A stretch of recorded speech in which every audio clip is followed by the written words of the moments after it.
Hello, I'm Pauline Gallagher from the knitting class, and today I want to show you how to do the Italian cast on and how that can then be converted into a tubular cast on.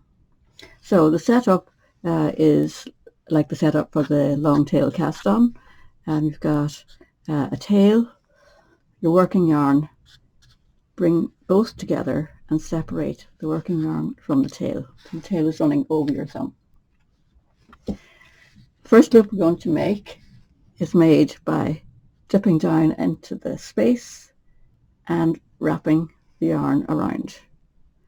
So this can be wrapped either away from you like that or towards you like this. So it really depends whether you want your first stitch to be acting as a knit or a purl. If you want it to act as a knit, dip down, bring the point towards you and put the wrap up on your needle as your first stitch. So our second stitch is going to be a purl.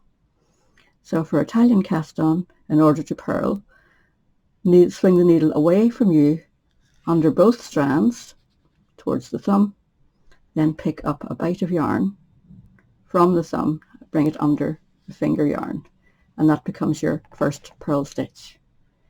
To make the knit, come towards you under the yarn on the thumb, pick up a bite from the finger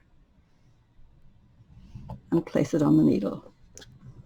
So now we've got a purl stitch and the knit stitch.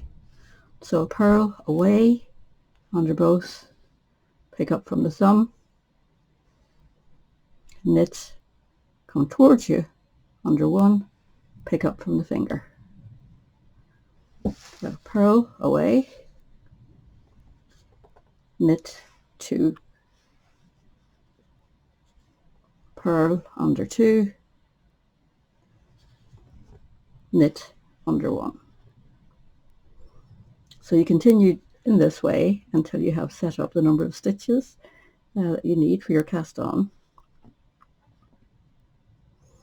And I'm going to make my last stitch a purl stitch here. So now at this point you can either secure those stitches by creating another stitch using the backward loop, or just be sure to hold on to your tail yarn when you turn the needle around to start working across. So that is your Italian cast on, and you can start your one by one rib immediately from this, because as you can see on the needle there's knit, purl, knit, purl, knit, purl, knit, purl. Now if you want to make it a tubular cast on, there's just more or less one more step to do, and that is to work two passes of knit one, knit the knit and slip the purl with yarn in front. So when you do that, you're working the knit stitches, the purl stitches left unworked on the first pass, and then when you do the second pass, again you're knitting the knit stitches, but they are the ones that previously were the purls, so that now those purls are being worked on the other side. So let's just do that.